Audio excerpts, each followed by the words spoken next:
এখানে মেয়রের এক আত্মসহায়ক আছে যার নাম কালী।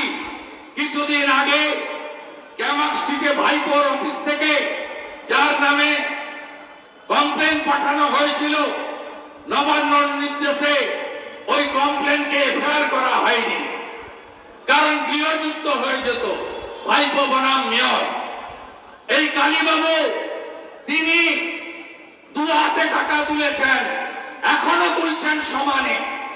আপনারা জানেন তৃণমূল কংগ্রেস যারা মা মাটি মানুষের কথা বলে, যাদের নেত্রী নাকি তথাকথিত হওয়াই ছুটি করেন, টালির বাড়িতে থাকেন, এই পার্টি গত কয়েক বছরে 3টে বড় অফিস, 2টো কমপ্লিট আর একটা কমপ্লিট হওয়ার পথে। একটা আমাদের যে ঢালাই ব্রিজ আছে বেলেঘাটায় বাইপাস এর পাশে, সেখানে একটা অফিস তারা তৈরি করেছে, সেটাও খুব বড়